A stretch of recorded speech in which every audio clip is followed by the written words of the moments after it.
Hare Krishna, Krishna Krishna, Hare Hare, Hare Rama, Rama Rama, Hare Hare. Welcome everyone to this reading and discussion on Sri Chaitanya Charitamrita. Very auspicious day. We're still waiting for our host, Vishwakarma Prabhu. In the meantime, you're stuck with me, your lowly servant, as we do every week when we discuss these reading and discussions. We have an introduction discussing some very important topics. Now, everybody knows, that's a little in tune with the news, that there's major conflict around the world.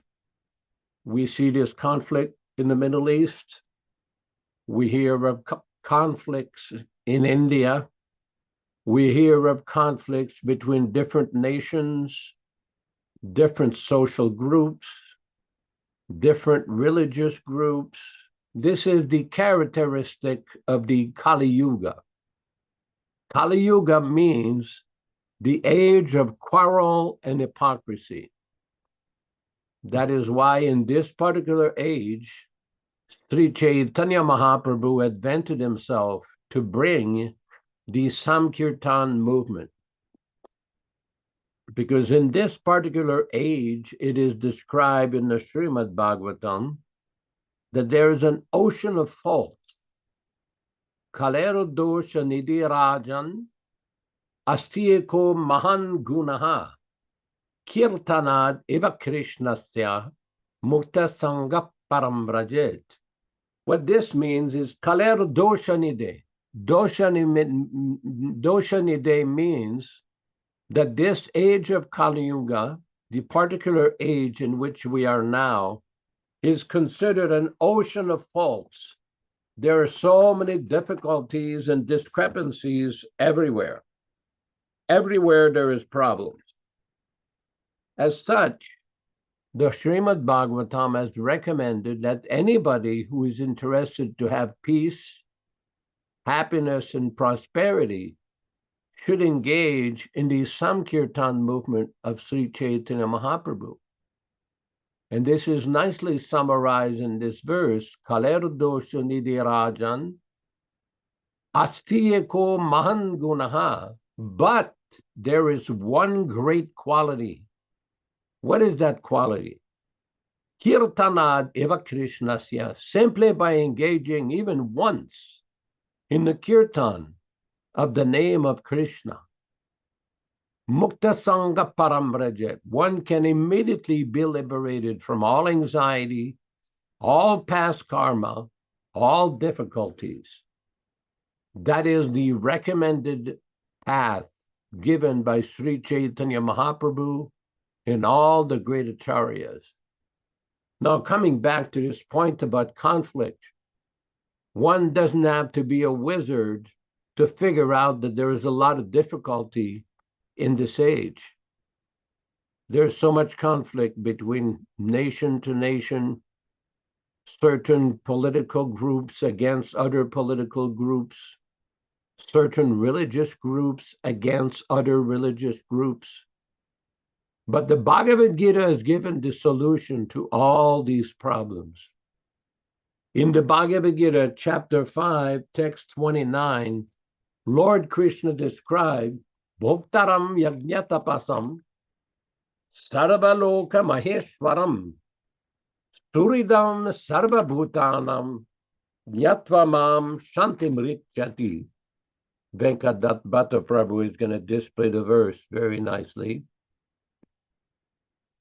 Krishna says, the sages, knowing me as the ultimate purpose of all sacrifices and austerities, the supreme lord of all planets and demigods, and the benefactor and well-wisher of all living entities, attain peace from the pangs of material miseries.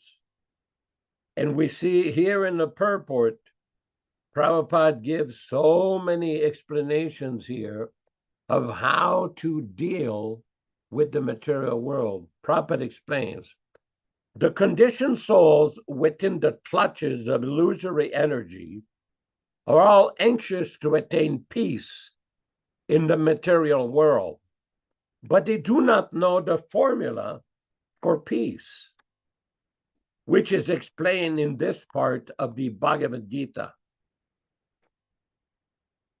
The greatest peace formula is simply this: Lord Krishna is the beneficiary in all human activities.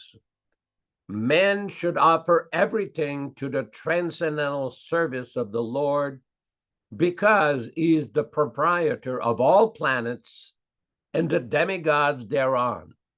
No one is greater than he. He is greater than the greatest of the demigods, Lord Shiva and Lord Brahma. In the Vedas, the Supreme Lord is described as Tam Ishwaranam Paramam Maheshwaram. Under the spell of illusion, living entities are trying to be the lords of all they survey, but actually they are dominated by the material energy of the Lord. The Lord is the master of material nature, and the conditioned souls are under the stringent rules of material nature. Unless one understands these bare facts, it is not possible to achieve peace in the world, either individually or collectively. This is the sense of Krishna consciousness.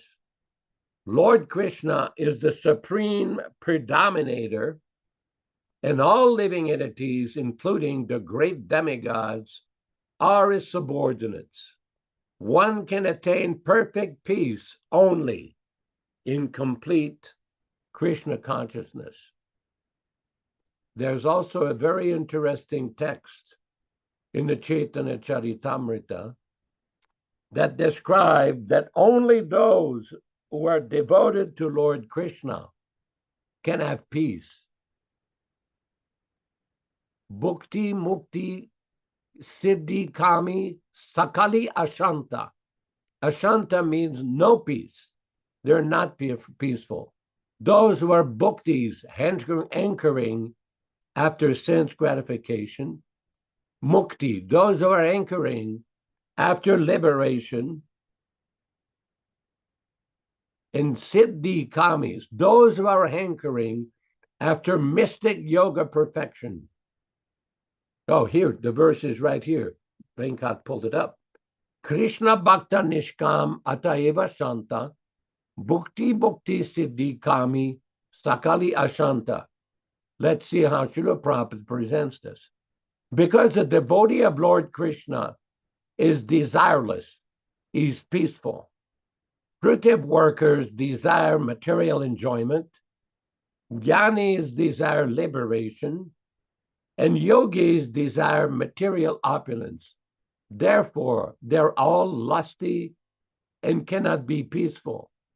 Now, this is very important. Srila Prabhupada used to quote this verse many times to explain that only a devotee who gives up this pursuit of unnecessary sense gratification, that person can be peaceful. The Bhagavad Gita relates to this point so many times when Krishna explains that one should not hanker for material sense gratification. High living means simple living and high thinking. Now we have complicated living with very little spiritual thinking. That is very important. One has to learn the distinction between bhakti and bhukti.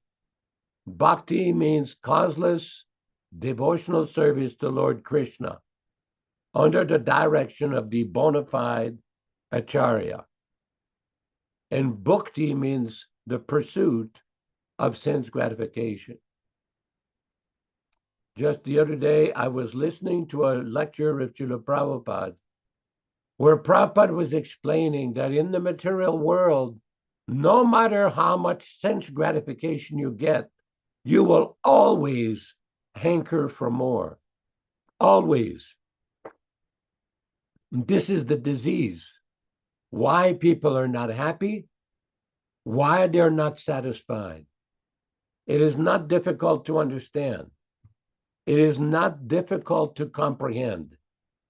If one is always hankering for sense gratification, the result will be that one will also always complain and lament when his sense gratification is not fulfilled. That is why in the Bhagavad Gita, in the 18th chapter, Krishna gives a very important instruction. Brahma bhuta prasanatma nasochati nakankshati. What this means is one should be situated on the platform of Brahma bhuta. Understand clearly that I am not this body. I'm an eternal spirit soul, and my life and activities and my mind and intelligence should be engaged in the service of Krishna, God. Otherwise, it is guaranteed one will fall prey to these two problems: hankering and lamentation. Kankshati, sochati. Because one cannot obtain the platform of bhakti, of devotional service to Krishna, if he's always entangled in this constant duality. Constant duality. The mind is always seeking for some sense gratification. But by higher intelligence, one should control the senses and engage the senses in the service of the master of the senses. Rishikesha rishikena bhaktiruchyate.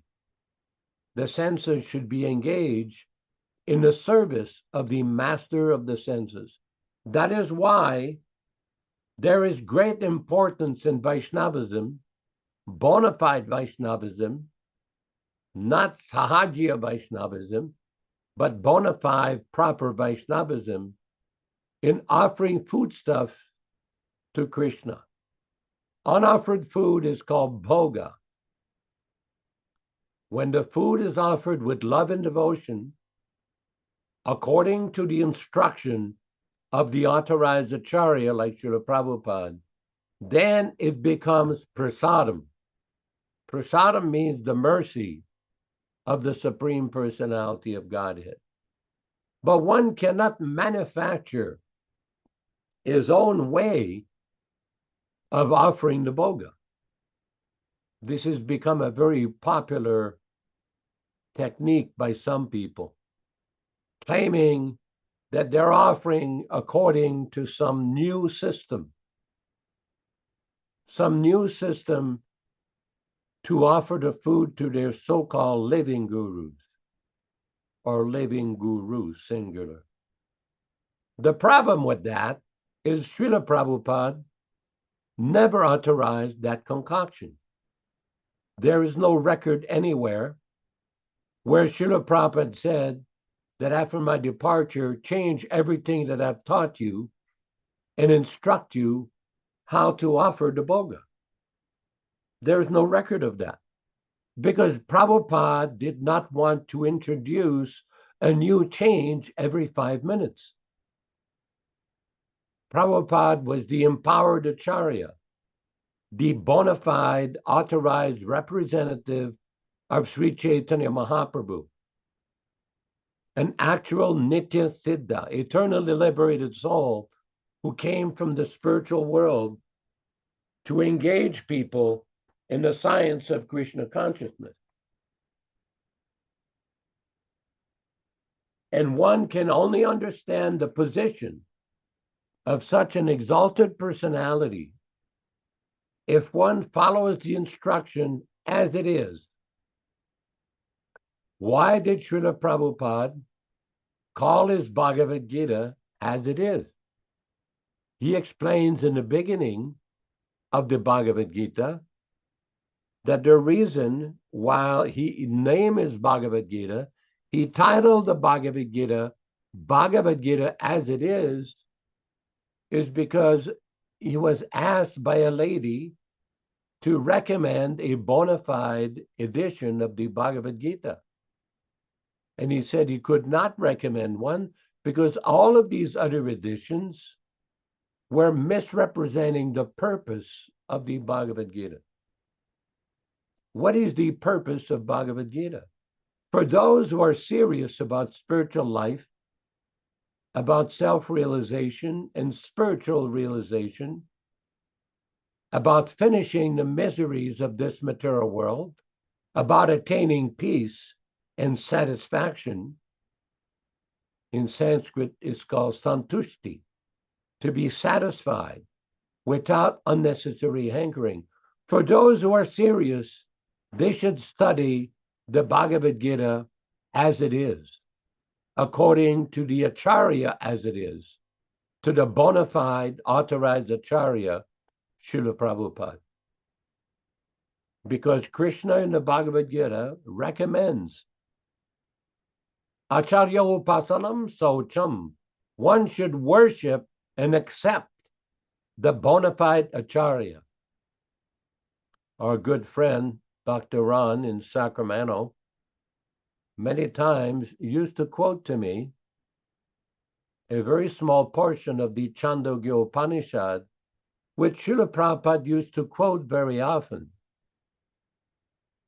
that one should accept the Acharya. This is very important.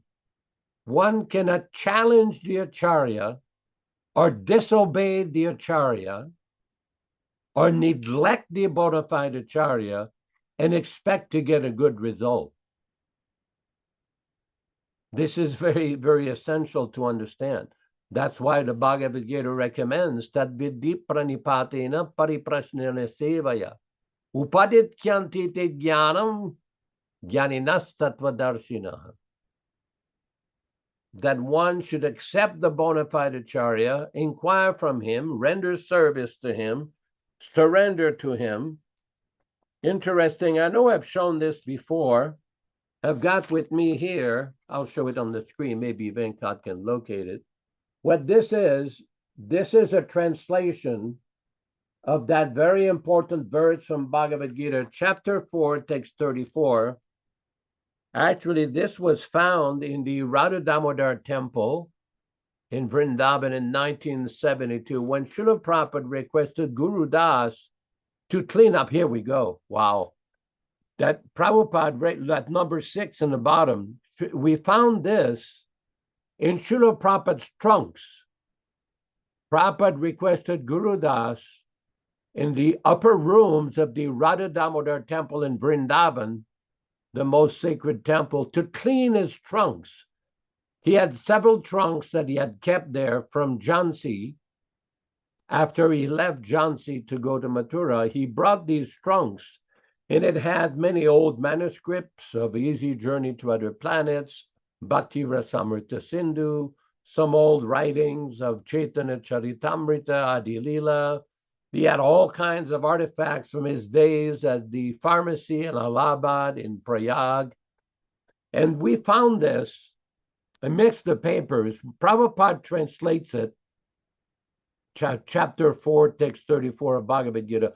Just approach the wise and bona fide spiritual master, surrender unto him first, and try to understand him by inquiries and service.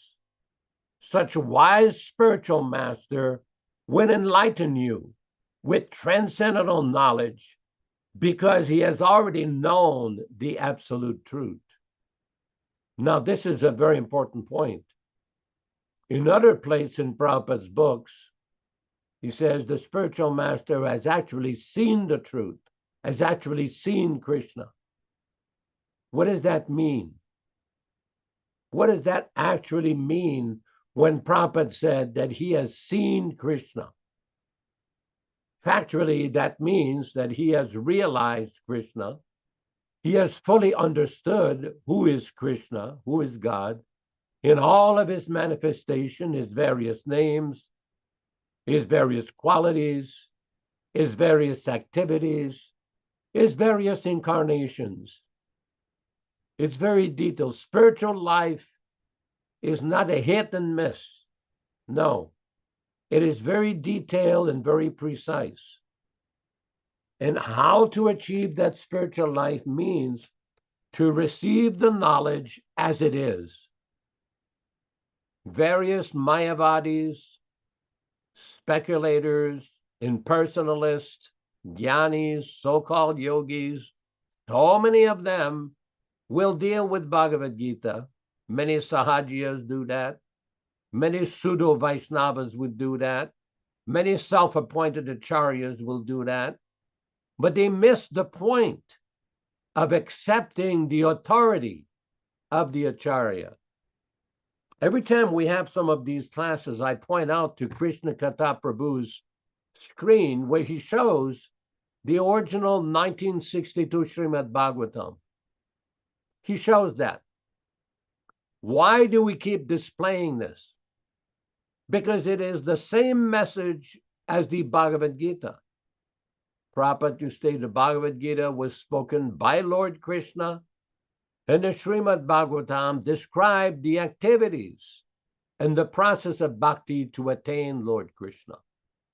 So the message of Bhagavad Gita, Manmana Bhava Mad Bhaktu Madhyajimam Namaskuru, that offer your obeisances to me, offer your homages to me, surrender to me. This is the message of Bhagavad Gita. It is not complicated to understand. It is not difficult to understand. It only becomes difficult when there is misinterpretation for sense gratification. Then it becomes difficult. Otherwise, it is not difficult. In Australia, one time, Madhvendra Swami asked Srila Prabhupada whether in a lifetime, the human form of life is sufficient time to understand Krishna. And Prabhupada's reply said, he said, Krishna can be understood in 1 minute. And he quoted the Bhagavad Gita, Sarva Dharman Parityajya Mamekam Sharanam Vraja Aham Tvam Sarva Papebhyo Mukshayishyami Masuchaha. At the end of that verse, Krishna says, Masuchaha, don't worry, Arjuna. There's nothing to worry about. That you surrender to me, you will be fully delivered of all your past reaction. Of all your past reaction. We had an interesting exchange in South India with the Sringeri Shankaracharya. And he asked Nityānanda Swami why you're wearing this janu, this Brahmin thread. Brahmins will wear this cotton thread and they will recite the Gayatri mantra 3 times a day. And he's telling Nityānanda, because you were born in a family of meat eaters, you cannot wear a Brahmin thread. You cannot be a Brahmin. Nityānanda gave him a beautiful reply. And he said, according to the Vishnu Purana and Chaitanya Charitamrita, if one says the name of Krishna or Vishnu once, all the karma for millions of years immediately is finished. Namno hi yavati shaktihi papa nirharane harehe tavat kartum na shaknoti patakam pataki naraha. This is from the Vishnu Purana.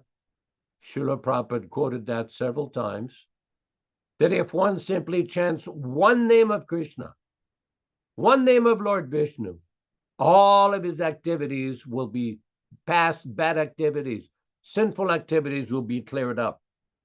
All cleared up.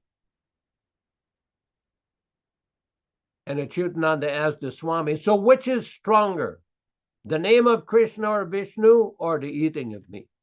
The Swami had to admit, because of the evidence that had been presented. And this is the power of hearing from the bona fide acharya.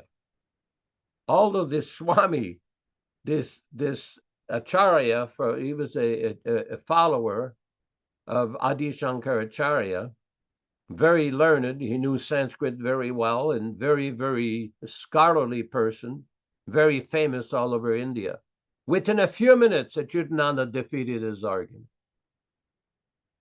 The point is, if we hear from the bona fide Acharya submissively, without misinterpretation, Acharyavan Purusho Veda, this is the message of the Chandogya Upanishad. Many times Prabhupada quoted that if you hear from the Acharya, then you will understand everything. This is not complicated. It is not difficult to understand. It has nothing to do whether one is a woman or a man. When we first went to India in 1970 with Srila Prabhupada used to have the ladies, the Vaishnavi ladies, do the artik. And some life members came to Prabhupada, oh, Swamiji, in India, they don't do that. They don't allow the women to do the artik in the big temples. If you go to Vrindavan, Sri Rangam, Udupi, Badrinath, all the temples in Vrindavan, they don't allow women to do the puja. Prabhupada was the empowered Acharya. He had his women disciples do the puja, lead kirtan, give Srimad Bhagavatam class, distribute books, train devotees. One time they complained to Prabhupada, oh, there's so many women in the temple, brahmacharis are agitated. And Prabhupada's attitude that these women are not ordinary women. They are Vaishnavis. By associating with them, people will become Vaishnavas. So that is the power of the Acharya, to change the character and empowered even people who are born as mlechas and yavanas and chandalas. According to the Vedic system, all of us, most of us, were born as Bahir Varna. We're below Shudras. There's Brahmana, Kshatriya, Vaishya, and Shudra. We are classified as mlechas and yavanas, and even lower. But by the mercy of a pure devotee, Tasme Sudyanti Prabhavishnavi Namaha. Even persons born in lower class can get the greatest benefit and become Vaishnavas. So enough talking. We will proceed with our reading of Sri Chaitanya Charitamrita, and we will proceed with our recitation of a few Sanskrit verses here. Om Namo Bhagavate Vasudevaya. Om Namo Bhagavate Vasudevaya. Om Namo Bhagavate Vasudevaya. O my Lord, Sri Krishna, the son of Vasudeva, the all-pervading personality of Godhead, I offer my respectful obeisances unto you. On offre nos hommages au Seigneur suprême. Narayanam namaskritya. Narayanam namaskritya. Naram cheva narottamam. Naram cheva narottamam. Devim saraswatim vyasam. Devim saraswatim vyasam. Tato jayam mudirayet. Tato jayam mudirayet.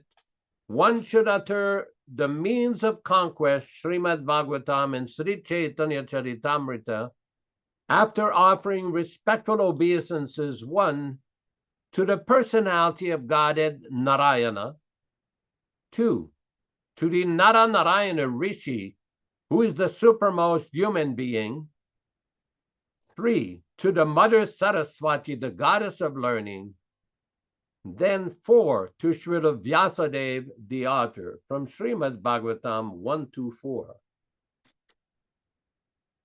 As we do every week, we will read a few selected verses, thank you, Venkat Bhatta Prabhu, from the Sri Chaitanya Charitamrita Adi Lila, chapter 1, from text 18 to 22, which explains the meaning and the great benefit of hearing this powerful transcendental literature.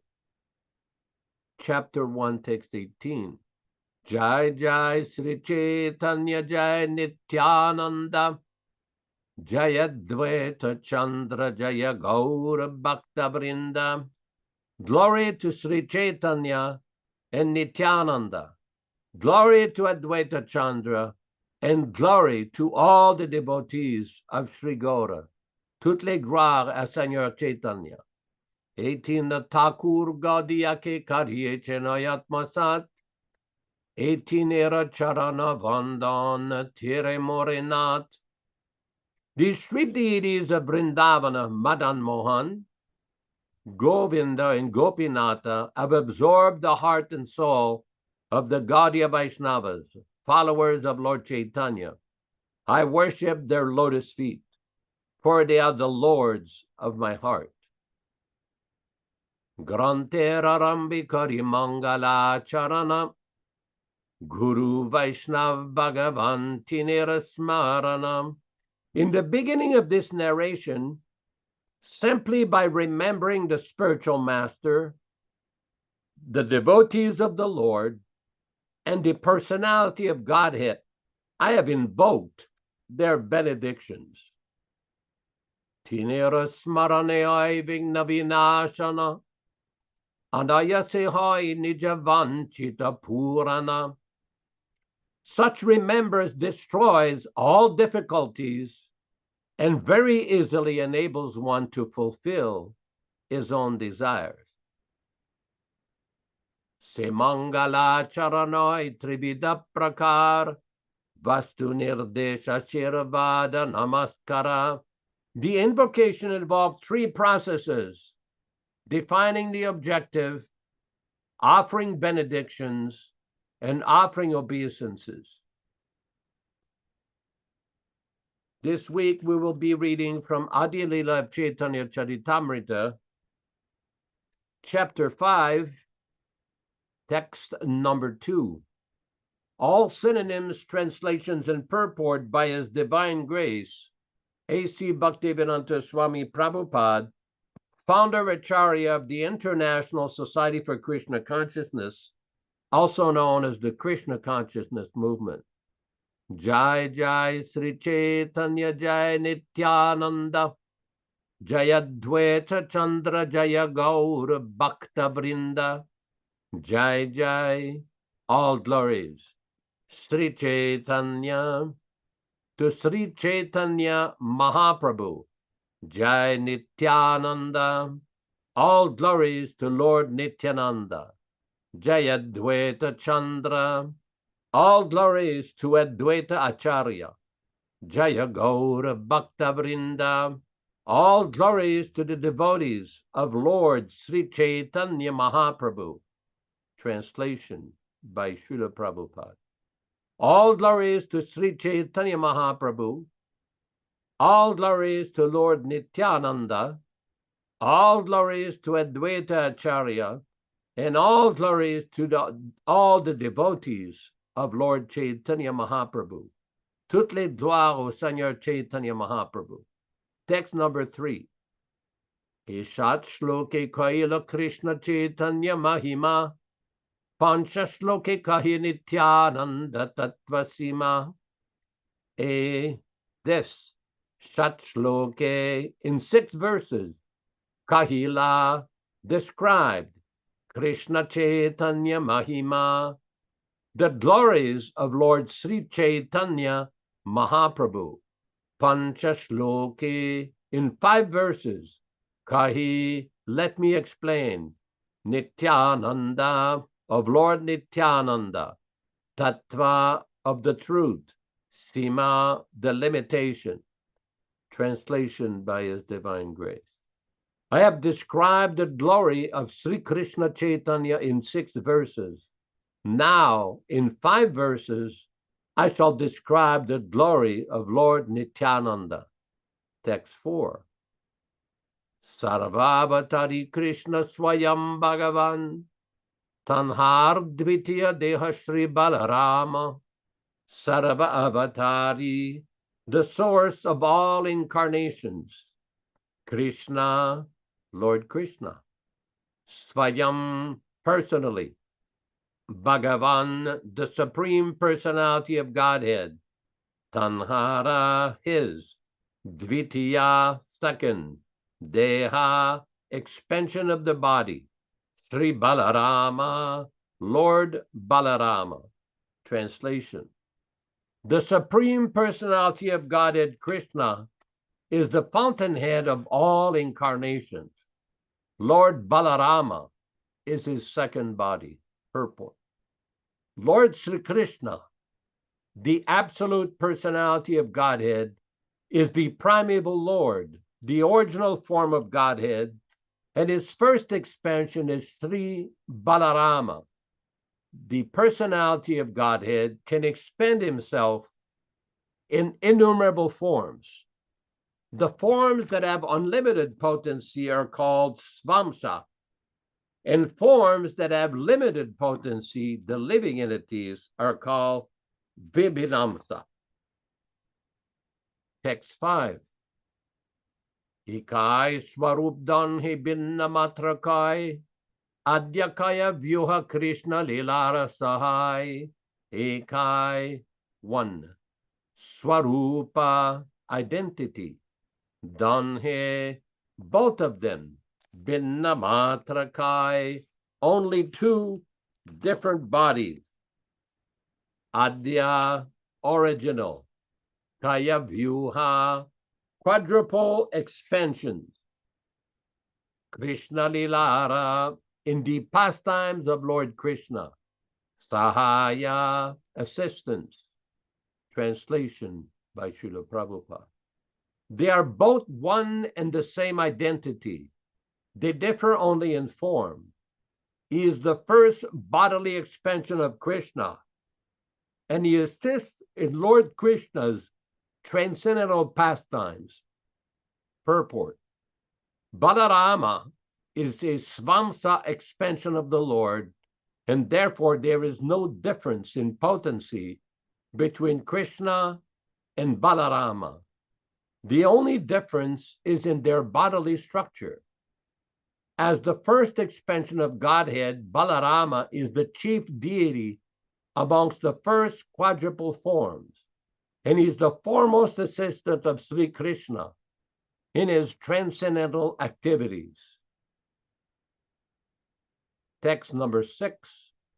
Se Krishna Navadvipe Sri Chaitanya Chandra, Se Balarama Sange Sri Nityānanda, Se Krishna, that original Krishna, Navadvipe, at Navadvip, Sri Chaitanya Chandra, Lord Sri Chaitanya Mahaprabhu, Se Balarama, that Lord Balarama, Sange, with him, Sri Nityānanda, Lord Nityānanda. Translation.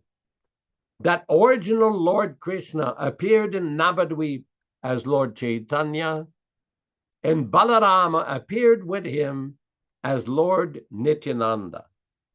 Om Ajnanatimirandasya Jnananjana Shalakaya Chakshurunmilitam Yena Tasmai Shri Gurave Namaha.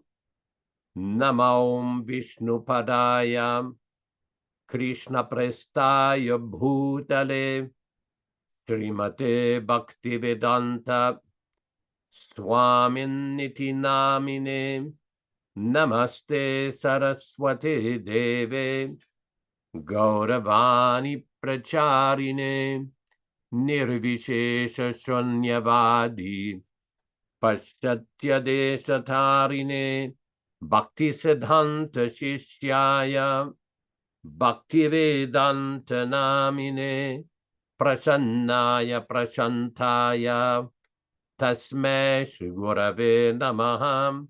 Bhagavad Vandana Kadyam Guru Vandana Purvakam Kshiram Sharkara Yuktam Kadatehi Visheshataham Adadana-strinam danter idam yachi punaha punaha Srimad Rupa Padam Bhoja Dhurishyam Janma Janmani Amsho Bhagavato Smyaham Sadadaso Asmi Sarvata Tat Kripa Pikshago Nityam Tat Prishta Shat Karomishvam Sri Krishna Vanchakalpa Tarubhyascha Kripa Sindubhya Evacha Patitanam Pavanibhyo Vaishnavibhyo Namo Namah Sri Krishna Chaitanya Prabhu Nityānanda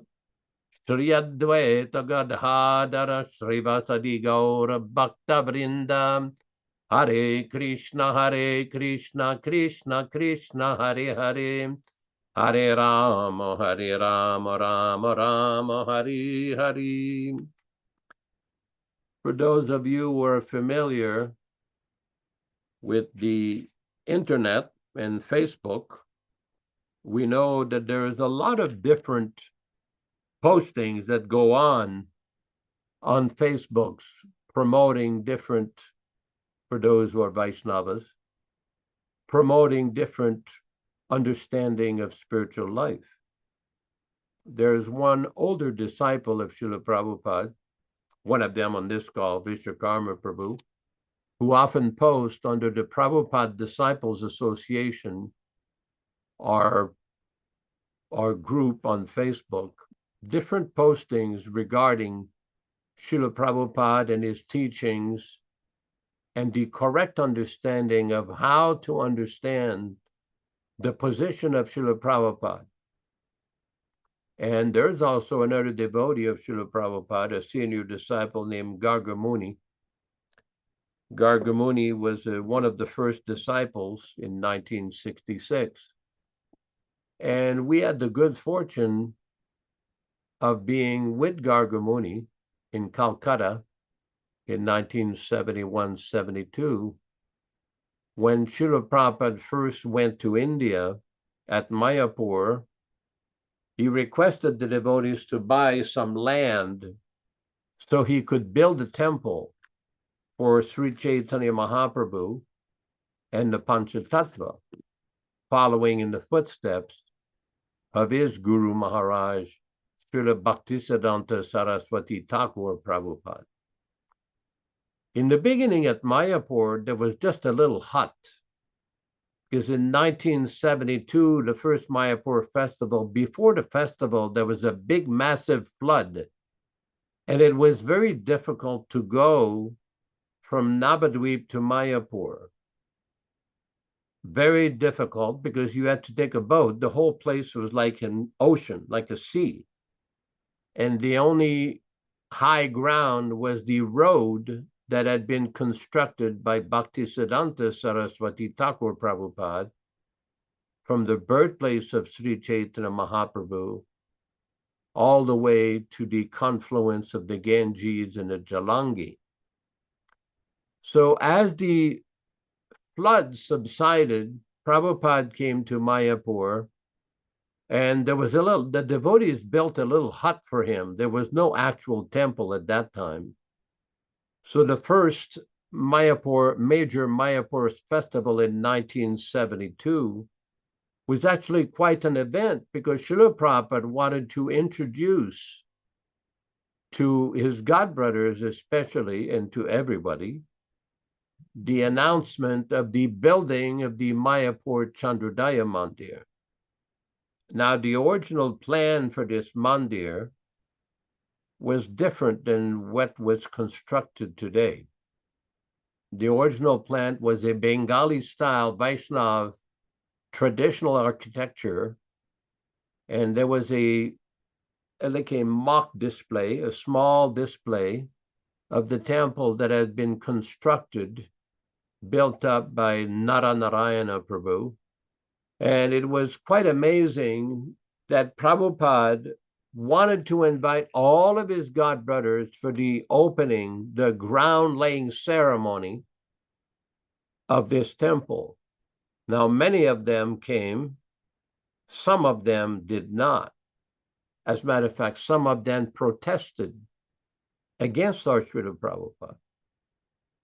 Now, the idea of this discussion is not to find fault with anybody, not to criticize anybody, but Prabhupada himself was very, very careful to present the teachings of Sri Chaitanya Mahaprabhu and bring his Western disciples to India to preach there.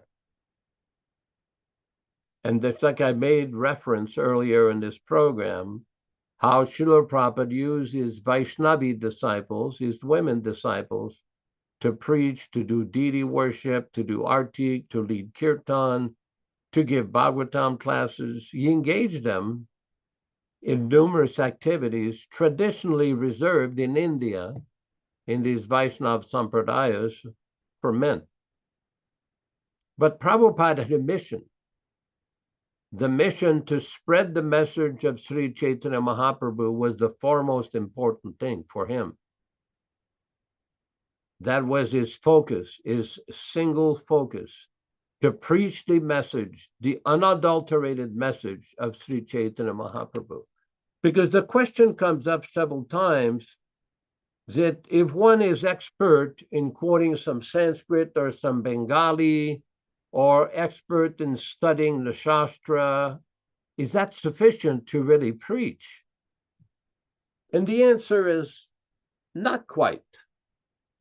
Now, I'm going to read from a conversation with Srila Prabhupada. This is based on a discussion from the 14th chapter of Teachings of Lord Chaitanya. And the question was raised, is instruction alone enough to make one an expert in the science of bhakti? Srila Prabhupada replied, thus Sanatana Goswami prayed for the Lord's confirmation that his teachings would actually evolve in his heart by his grace. Otherwise, Sanatana knew that there was no possibility of his being able to describe the Lord's teachings. The purport of this is that the acharyas, spiritual masters, are authorized by higher authorities. Instruction alone cannot make one an expert. Unless one is blessed by the spiritual master or the acharya, such teachings cannot become fully manifest. Therefore, one should seek the mercy of the spiritual master so that the instructions of the spiritual master can develop within oneself. After receiving the prayers of Sanatana Goswami, Lord Chaitanya placed his feet on the head of Sanatana and gave him his benedictions so that all his instructions would develop fully. And again, this is a very important point. Our process is not just a strictly scholarly academic process. Yes, Prabhupada encouraged disciples to read his books, to study everything from all angles of vision. This is well known, but one has somewhere or other to please the acharya. That's why Prabhupada so many times would give instruction when he gave initiation to people that follow the 4 principles, regulative principles, chant 16 rounds, hear the Srimad Bhagavatam, live with devotees, worship Tulasi, engage in Samkirtan, and in this way, if you follow these activities, you will go back home, back to Godhead. Now, some people did not agree, especially after the departure of Srila Prabhupada in 1977. An insidious, nonsensical philosophy was preached by some people, by some advisors, that, oh, this is just the basic fundamental. This is just the beginning. And that they were going to teach the real higher understanding, the real Ragamarg, the real higher aspects of bhakti. One should not be misled by such envious, nonsensical propaganda. Prabhupada has given everything. The sadhana bhakti, the prema bhakti, the raga marg bhakti, every aspect of bhakti is given. Simply one has to develop the eagerness to hear and serve. Then one will understand properly. Then the full blessings of Srila Prabhupada will be there. It has nothing to do whether one had a lot of personal living association with Prabhupada, whether one received many letters from Prabhupada, or whether one has went on many morning walks with Prabhupada. No. It has to do with the service attitude and the surrender. Then one will be blessed with the full mercy of the spiritual master. This is a very important point to understand, because there are some devotees who are preaching an elitist mentality, that because they had more physical, personal association with Prabhupada, that they have a higher understanding. Well, the problem with that is the practical reality of many of these people who had so much personal, physical, living association, in many instances ended up to be some of the biggest deviants, and in many instances, the biggest debauchees. So mere physical proximity to the acharya is no guarantee of success. That is good. That is special benefit. That is a special mercy given by the spiritual master.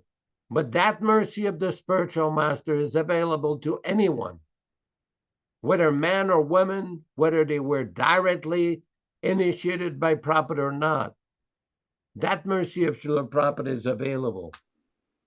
Simply one has to develop a taste for hearing and a taste for service. Thank you very much. Hare Krishna.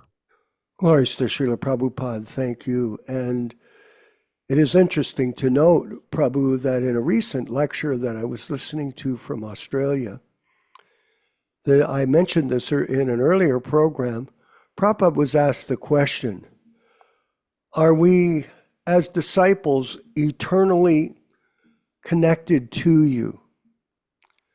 And Prabhupada's answer was a very simple one. Yes, you are, if you are following the process, the eternal process of devotional service, which, as you mentioned, which begins with hearing and chanting. And you serve your spiritual master with total devotion and focus, not whimsically. As in the case of the Gaudiya Math, we know that after the disappearance of Srila Bhaktisiddhanta Saraswati Thakur, Prabhupada was dealing with his godbrothers, and he could see that they were not interested in carrying on the mission of Lord Chaitanya through their guru, Srila Bhaktisiddhanta Saraswati Thakur. They were more interested in setting up their own ashrams. They were more interested in accumulating their own disciples. And Prabhupada explains like that, everyone, that by his own experience, he saw through whimsical behavior, a great movement was lost. In his lifetime, and this was a warning for us that the same could happen to us if people did not listen carefully to Prabhupada's instructions. So these warnings were given, and it is our hope that we can continue to understand that the secret of success in devotional service is to follow the process without any change and to repeat it to others without change. That Prabhupada would tell us that my only success is that I did not change anything. We were reading in the Chaitanya Charitamrita today this interesting section on the appearance of Lord Chaitanya and Lord Nityānanda, who is also Balaram. And it brought to mind a very interesting pastime that Prabhupada has described in Srimad Bhagavatam. In the opening, he's written an introduction. And that introduction is a life of Lord Chaitanya. And the reason he was doing that was because it was important for him to introduce this particular Yuga avatar to us in case something would happen to him prior to, before his departure, because he didn't know when he would pass, but he wanted to make sure that he could give us enough information as possible about Lord Chaitanya Mahaprabhu and his appearance. And so this pastime is so nicely described in the opening of the introduction. As you know, Krishna Katha, Prabhupada said everything is in this first canto. And so this first Delhi canto of the Bhagavatams contains a lot of information, and it deals specifically in the opening with the pastimes of Lord Chaitanya. And we want to go to page 14 from the Delhi Bhagavatams and read a section from it about why Lord Nityānanda appeared, or Lord Balaram appeared with Lord Chaitanya. And this most dramatically reveals that purpose to all of us. Once Nityānanda Prabhu, accompanied by Srila Haridas Thakur, both were passing the main road, thank you, on the way, they saw an assembly of crowd roaring on the way. On inquiry from the passers-by, it was understood that the two brothers of the name Jagai and Madai were creating public disturbances in a drunken state. It was also gathered from information that the two brothers were born in a respectable Brahmin family, but on account of low association, both of them had to turn to be debauchees of the first order. They were not only drunkards, but also they were meat eaters, woman hunters, dacoits, and sinners of all description. Srila Nityānanda Prabhu heard all these stories and decided that these two fallen souls must be delivered first. If they are delivered from this sinful life, then the good name of Lord Chaitanya will still be more glorified. Thus thinking, both Nityānanda and Haridas pushed into the crowd and asked the two brothers to chant the holy name of the Lord Hari. The drunken brothers got enraged on this request and attacked Nityānanda Prabhu and Haridas, pushed into the crowd and asked the two brothers to chant. Rage. Both Nityānanda Prabhu and Haridas Thakur immediately left the place. The drunken brothers got enraged on this request and attacked Nityānanda with filthy language. Both Nityānanda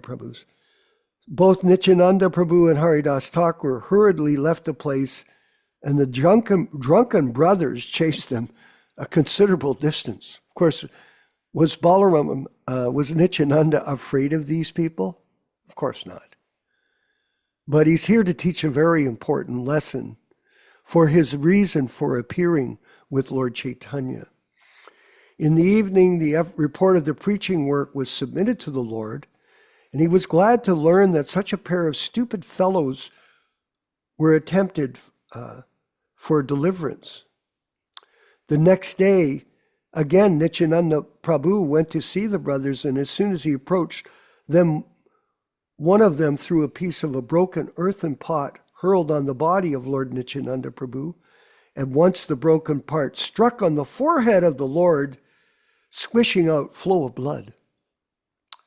Srila Nityānanda Prabhu was so kind upon them that instead of protesting against the heinous act, he said, "It does not matter that you've thrown stone upon me, but still I request you to chant the holy name of Lord Hari." One of the brothers was astonished to see this behavior of Nityānanda Prabhu, and he once fell down on the feet of him, asking him to pardon his sinful brother. The other one was again attempting to hurt him, but Jagai checked him and implored him to fall down onto the feet of Lord Nityānanda Prabhu. In the meantime, the news of hurting Nityānanda reached the Lord, and he at once came up to the spot in an angry mood like fire. This is the Supreme Personality of Godhead is mad at you. You should know that nothing can save you. The Lord at once asked for Shudarshan to kill the sinners, but Nityānanda Prabhu reminded him about his mission. The mission of the Lord is to deliver the hopelessly fallen souls of the Kali Yuga, and the two brothers, Jagai and Madai, were typical examples of the present-day population. So there's a very deep moral here, everyone. The population of the present age are 99% like the two brothers, although some of them are born of very respectable families of the higher caste. According to the verdict of the revealed scriptures, all the population of the world of this age will be of the lowest, Sudra quality or less than that, the Chandala quality. Sri Chaitanya Mahaprabhu never acknowledged the stereotype caste system by birthright, and he strictly followed the verdict of the Shastras in the matter of one's swarupa, real identity. When the Lord was asking for the Shudarshan Chakra and Srila Nityānanda Prabhu was imploring him to forgive them, both the brothers fell on the lotus feet of the Lord and begged to be pardoned for their gross misbehavior. The Lord was asked by them as well as by Nityānanda Prabhu to accept the repenting souls, and the Lord asked them only one condition, that thenceforward they would completely give up the habit of debauchery and sinful activities.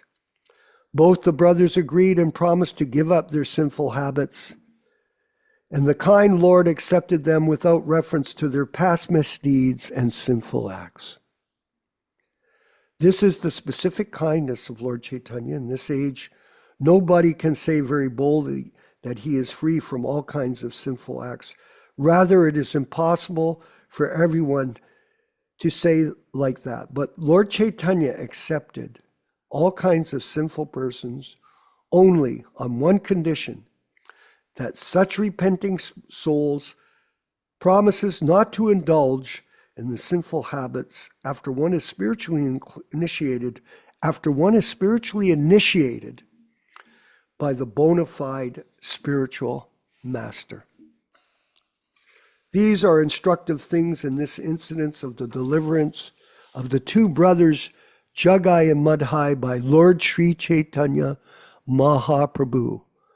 One thing is that in the age of Kali, practically all the people are specimens of Jagai and Madhai, but if they want to be relieved from the reaction of their misdeeds, they must take shelter of Lord Chaitanya Mahaprabhu, and after spiritual initiation, such persons must refrain from the prohibitory things enjoined in the Shastras.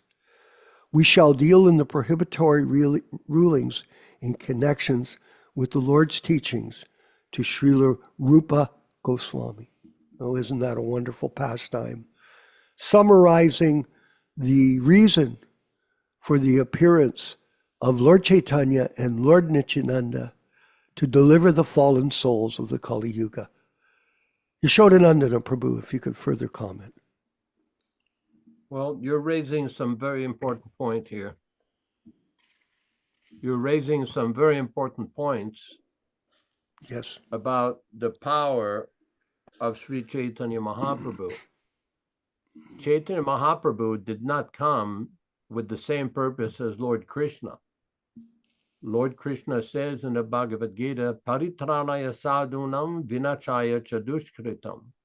He comes to protect the sadhus, the saintly persons, and to kill the miscreants. Yes. But in the incarnation of Sri Chaitanya Mahaprabhu, he comes to deliver them.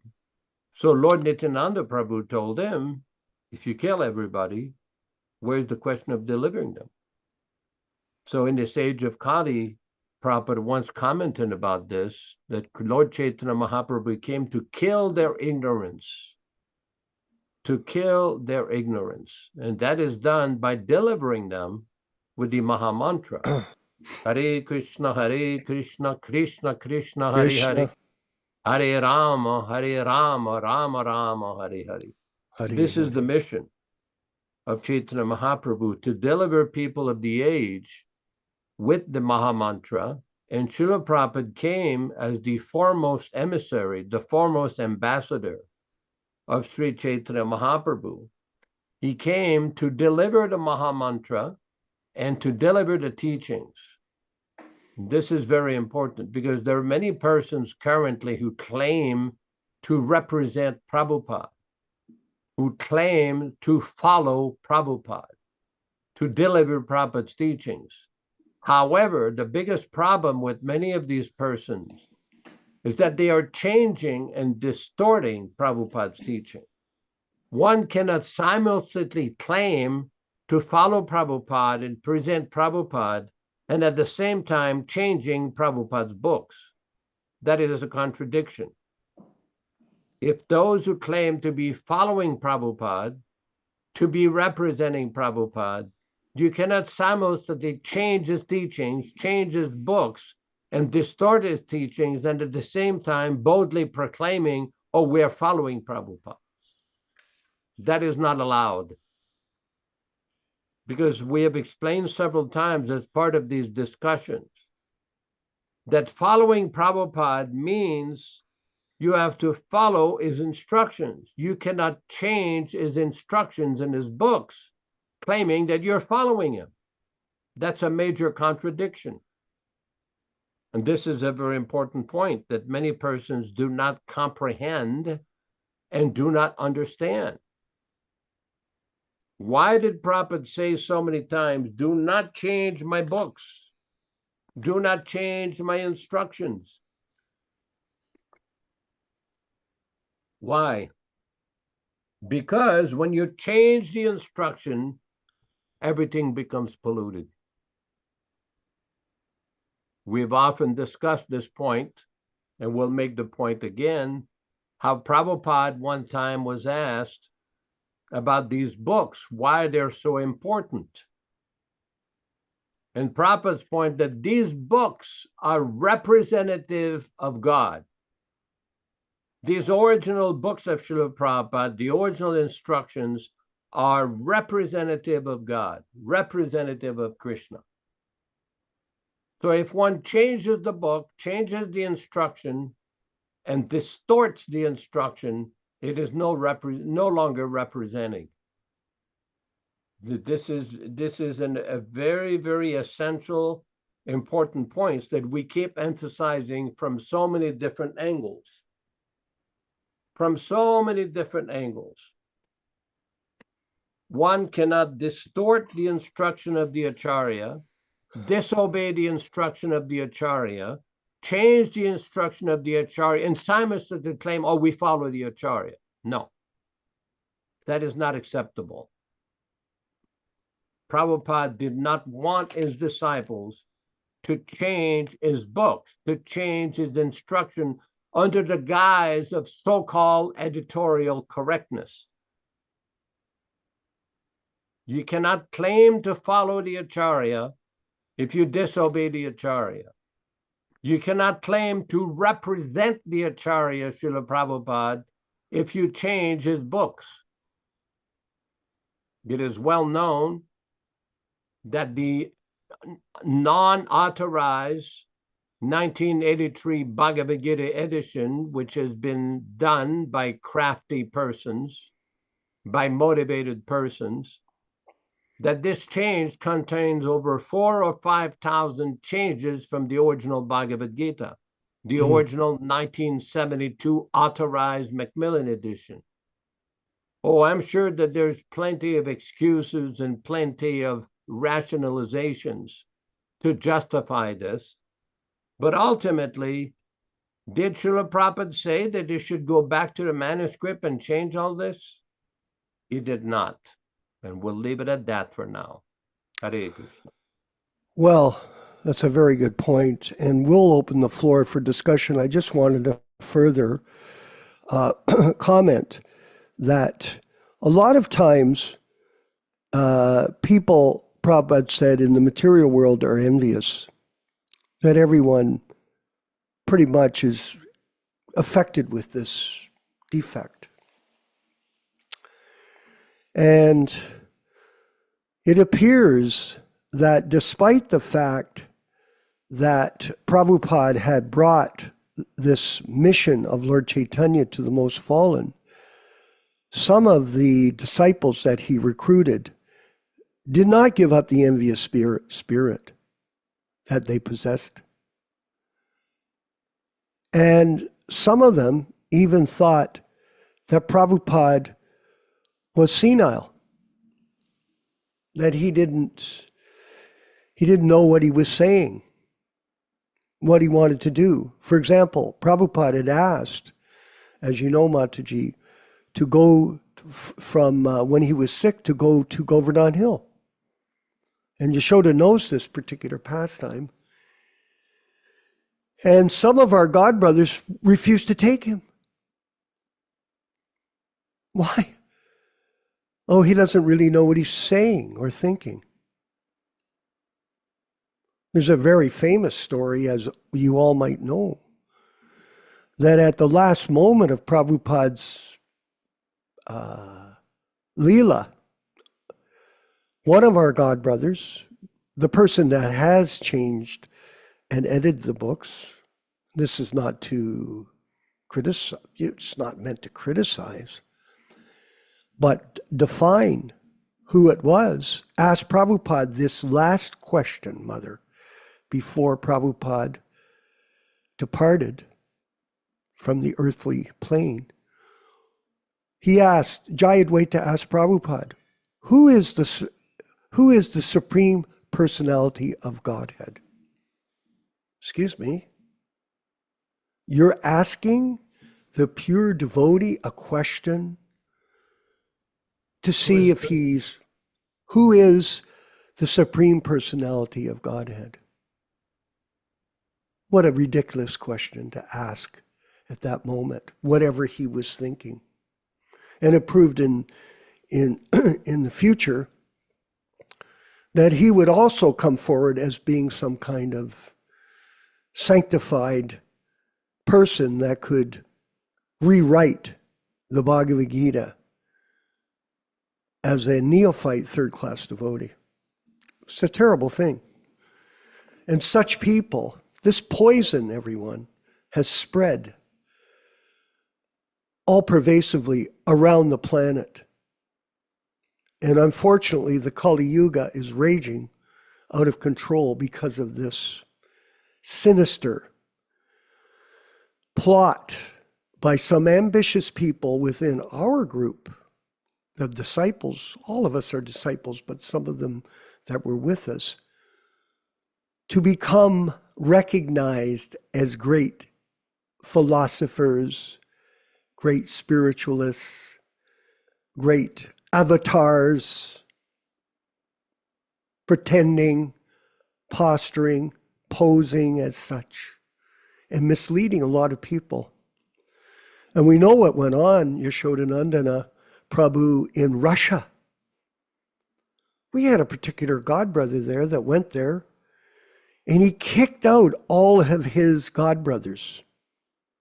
Kicked them all out, banished them from the Russian yatra that he was helping to build. And then subsequently, years later, with thousands and thousands of sincere people following him, he blooped. He blooped with his massage therapist. Excuse me. Is that possible? That Uttama Adhikari, Diksha Guru, falls down like this? No. And there are so many examples of this. Yes, it is, Vinayak. Oh, you've written it. And there are so many examples of these poser, posters, pretenders, like in West Virginia. In West Virginia, I'm very familiar with that. Most of you are not. But I started to go to West Virginia in 1973 when I had a Sankirtan bus. I'm not going to go over the details of that, but I had an interesting conversation with Krishna Katha today. Because we're working on a promotional video to bring more people to our Hare Krishna Society YouTube channel, which we have close to 100,000 views. And on this promo piece, one of our members put up that he was participated in the unfortunate episode with Sulochan Prabhu, if you're familiar, all of you. And we were discussing it, myself and Krishna Katha, and we both know that our godbrother Dharmatma, who I'm in touch with on a regular basis, was the one that went, if you read the book Killing for Krishna, you can read the story. He went and took the money that Nityānanda had requested. I think it was $5,000 or $10,000, 5,000. And he, was it 10? 10,000. So it was $10,000 was given by from him to Radhanath, one of the other members of the New Vrindavan Mafia criminal group. So, and because Krishna Katha, who's here on the call, was there in Los Angeles when this episode of the murder of Sulochan took place, and he was a key witness in the trial. And subsequently, he became a police officer and a Secret Service person for 34 years after he left the movement, right here on this call. It was revealed in the court that Radhanath's fingerprints were all over the money that they reclaimed from Tirtha, the person that committed the crime. Now, someone could say, well, you're fault finding. Excuse me. This is not a fault. These are facts. These are facts that this whole mission has been destroyed by people like Keith Ham, like Hari Kesh, like Radhanath, and the list goes on and on and on and on. And this is the sadness that we're in right now in this Kali Yuga, that this episode, this mafia, is misrepresenting, misleading, misdirecting, confusing people deeply so they don't, a lot of very sincere souls are lost because of their following these so-called Uttama Adhikari gurus. Very, very tragic. Yashoda, could you further speak, please? Well, we know from Srila Prabhupada's writings, for example, in Chaitanya Charitamrita, when Prabhupada talks about his godbrothers, yes, he mentions, we're not proud of this, but the truth must be told. true. In Ishopanishad, in one purport, Prabhupada mentions that the truth must be said. There is no compromise in the matter of necessity. Because people will sometimes criticize us. Why are you discussing all these things? Why are you bringing these things from so far back? Well, the truth is the truth. Facts are facts. We can't deny the facts that these activities took place, and we are just discussing the truth to preserve the reputation of Srila Prabhupada. Yes. To preserve the integrity of Srila Prabhupada's movement, of Prabhupada's teachings. We're not interested in simply criticizing. That is not our desire. That is not what we're trying to do. What we're trying to do is simply present the truth and the facts as they occurred. Now, we have discussed several times as part of this program that in the future, we would discuss some special events to discuss the events that took place in 1977, especially with this mythology of so-called guru appointment, of so-called acharya appointments. And we will take care of this. We will discuss this with some select guests, some selected devotees to really discuss the actual facts of what took place in 1977 and 1978, how the instructions of Srila Prabhupada, the final orders of Srila Prabhupada with regards to initiation were suppressed and misrepresented to the devotees of Srila Prabhupada's society, and how devotees basically were not presented the actual facts of Srila Prabhupada's statements. Now, this is a lengthy topic that has many different angles, many different perspectives, and we will not shy away from presenting the truth of Srila Prabhupada's statements. Now, many devotees, by their own research on the internet, have come to know the truth, have come to understand that Srila Prabhupada did not appoint successors, 11 successor Diksha Gurus. It was a lie, a falsehood, a fabrication, and that lie is still being propagated by many persons within the official institution. Prabhupada's teachings are sacred. They present the truth. Prabhupada's statement is sacred. And the reason why people misrepresented Prabhupada's teachings is, again, the simple point of personal ambition. People wanted to be big avatars, big reputed devotees, big famous devotees. They wanted money, name, fame, power, prestige, profit, adoration, distinction. There's a long list of personal motivation factors why devotees did not follow Srila Prabhupada's instructions to simply act as representatives.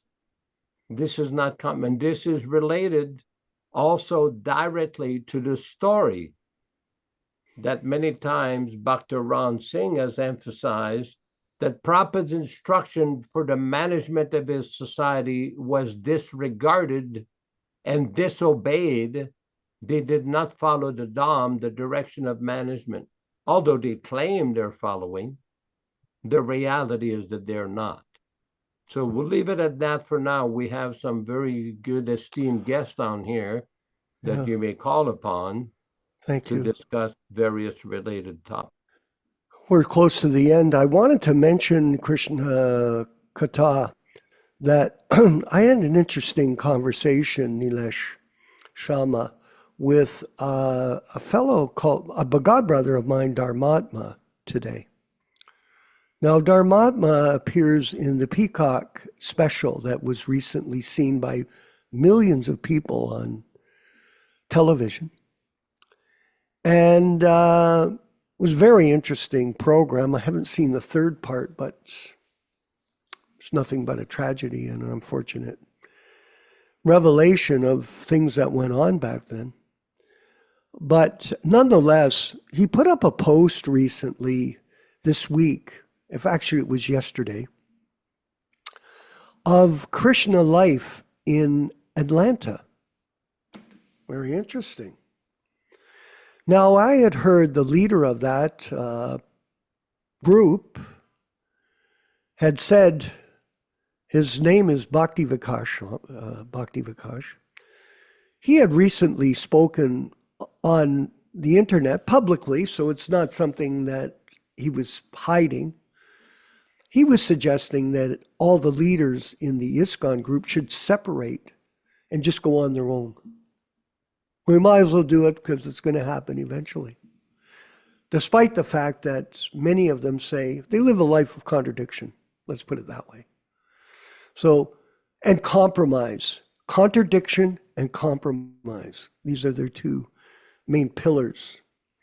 So he had said they might as well separate and split up and everybody go on their own way, which Prabhupada didn't want us to do. He wanted us all to work together and demonstrate our love for him by that cooperation. And Yashodananda had brought up an interesting point, Mata, of how in Atlanta there's ISKCON Atlanta. So I thought, oh, okay, there's ISKCON Atlanta. And all of a sudden they're telling us there's now Krishna Life in Atlanta.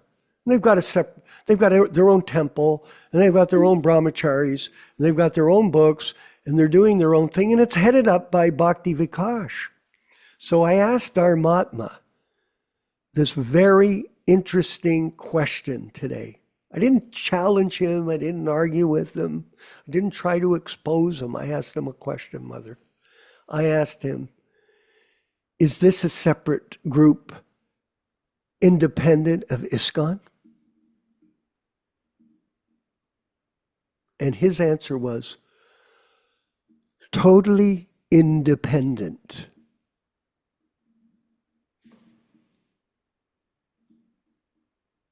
There it is. The facts. They all segregated. They all have individual corporations. They all have individual leadership groups. They all have individual purposes. And in this way, this movement has been destroyed by ambition of a few. Completely destroyed. Krishna Katha, we're going to finish up. We're at 9:34. Maybe you could share a few words with us with this well, thank you, Prabhu. discussion today. Again, it's just an amazing historical account, and yes, it's tragic. However, although everything you said about what I know to be true, it isn't just speculation. It's direct evidence in the collection of that money from the suspect and analyzed with a forensic fingerprint expert, and they, of course, matched those fingerprints to Radhanath. And of course, when they went to get him, to include him in the racketeering conspiracy, he had fled the country and went into hiding. So he's the, how do you say, the tip of the iceberg. There's so many more that are guilty of other index crimes. You know what I'm saying? So, you know, Go ahead. we can, there's a very nice, on the Hare Krishna Society website, Yashodananda Prabhu is interviewed by this very nice gentleman in Indian descent. And he asks for a breakdown of the history of how the zonal acharya system went to, you know, another system, let's call that number 2, and then number 3. And there's at least a dozen that Yashodananda just describes perfectly. And if you really look at what is current system, it's completely a repackaging of the previous dozen or so systems. You can't get it right when you start with 2 + 2 = 5. You can't get it right when you disobey the spiritual master. You can't get it right when you tell a lie and then you tell another lie on top of that lie on top of that lie. However you want to break this down, the jiva souls that are somehow attracted, because Krishna's all attractive, let's face it. So even a spoiled bucket of milk still looks like milk. And you might taste it and it's like, oh, okay, is that what milk tastes like? Yeah, that's what milk tastes like. Well, that's a lie. It's spoiled. So they're cheated. I was on another Zoom meeting on Sunday, and a godbrother of ours admitted that when he was initiated by one of the illustrious 11, Nityānanda in Florida, he now, 40 years later, just openly says, I was cheated. Mm-hmm. I was cheated. I was given so-called Diksha initiation by a pretender. So these are the wake-up calls, not only for the devotees that are still in this confused state 40 plus years later, but for all the new Jiva souls that are coming to Krishna consciousness, because it's an unstoppable golden age. You don't stop Sri Krishna Chaitanya's will and fulfilling the desire of his pure devotee, Srila Prabhupada. There's no stopping it. So what we are up to is what I pray every day will happen, and happen 100-fold, that there'll be more of these programs put together by more devotees that understand the history, they understand what Prabhupada wants, and they preach it with conviction, like we are today, and like we have for what is it, over 300 different class and discussions already on YouTube. Prabhu, Yes. you are doing the good work of Prabhupada. We are redirecting everyone back to Prabhupada. That is the point here. Now, is it a fun thing to do, to have to educate people about a nasty past? No, we would much rather just all be together serving the one and only Diksha Guru. It would be great, but it's not the case. So we have pivoted, and we are doing this program for the benefit of everyone that has this confusion, and there's so much of it out there. So I praise both of you very much. It's always so enlivening to hear you both speak about the truth. And yes, I did witness quite a bit of that nasty past, and but it is in the past, and we have to move forward. And so we hope that every Jiva soul that is serious about Krishna consciousness, about self-realization, hears this message and reads Prabhupada's original books and studies them and gets the real nectar, and also goes back home, back to Godhead, because that's the only version of the books that will do that. Not the Jayadvaita versions. Sorry.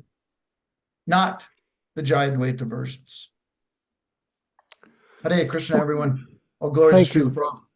We're at the end of the program, so thank you everyone for attending. I wanted to mention just quickly that we're working on a campaign to expand this particular format that we have is like the studio audience, where we have 20, 30, sometimes 40 people in attendance at the Zoom meeting.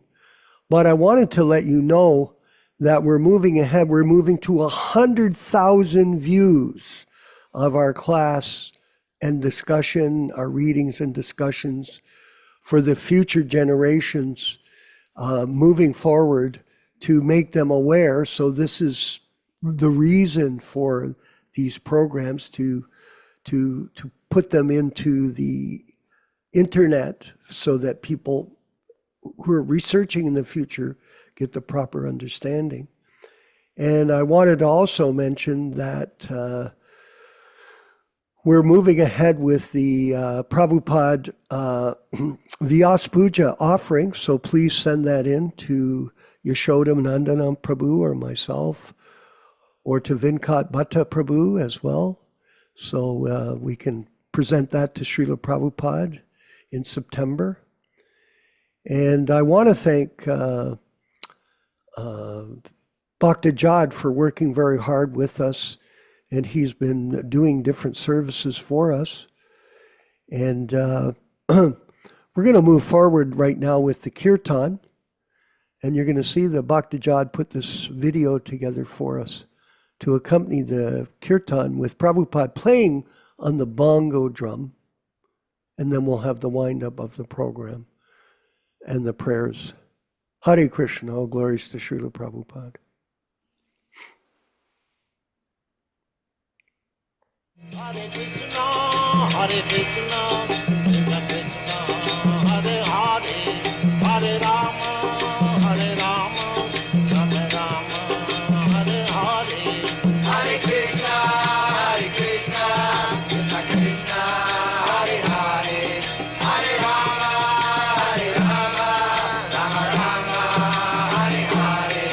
Hare Krishna, Krishna Krishna, Hare Hare, Hare Rama, Hare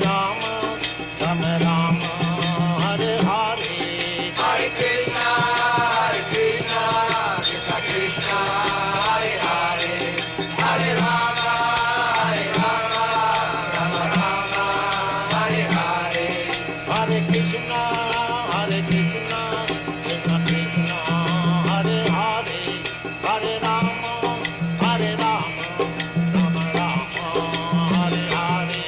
Hare Krishna, Krishna Krishna, Hare Hare, Hare Rama, Rama Rama, Hare Hare. Hare Krishna, Krishna Krishna, Hare Hare, Hare Rama, Rama Rama, Hare Hare. Hare Krishna, Krishna Krishna, Hare Hare, Hare Rama, Rama Rama, Hare Hare. Hare Krishna, Krishna Krishna, Hare Hare, Hare Rama, Rama Rama, Hare Hare. Hare Krishna, Krishna Krishna, Hare Hare, Hare Rama, Rama Rama, Hare Hare. Hare Krishna, Krishna Krishna, Hare Hare, Hare Rama, Rama Rama, Hare Hare. Hare Krishna, Krishna Krishna, Hare Hare, Hare Rama, Rama Rama, Hare Hare. Hare Krishna, Krishna Krishna, Hare Hare, Hare Rama, Rama Rama, Hare Hare. Hare Krishna, Krishna Krishna, Hare Hare, Hare Rama, Rama Rama, Hare Hare.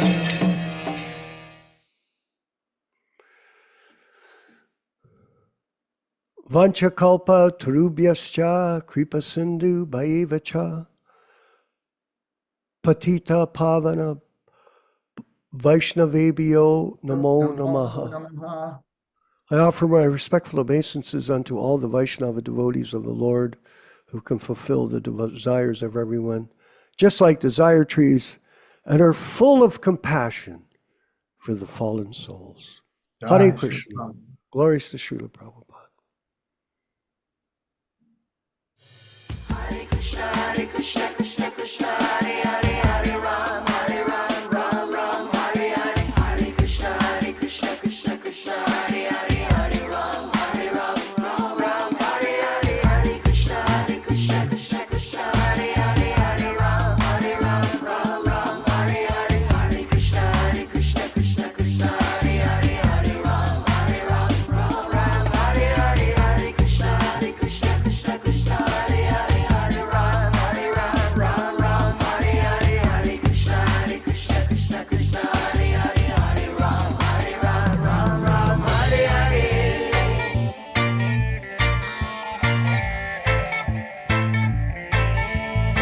Hare Krishna, Krishna Krishna, Hare Hare, Hare Rama,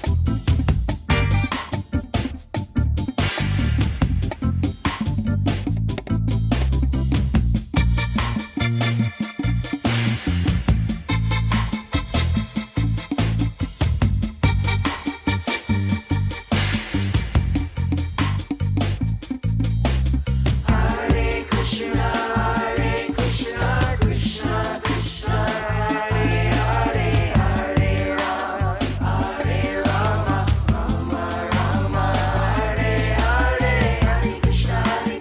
Krishna, Krishna Hare Hare, Hare Ram, Ram Hare Hare. Hare Krishna, Krishna Hare Hare, Hare Hare Ram, Hare Hare. Hare Hare, Hare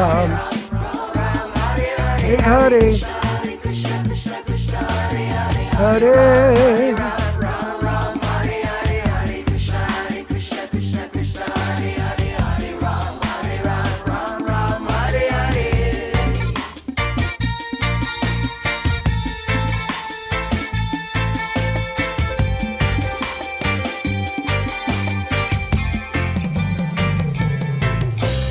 Done.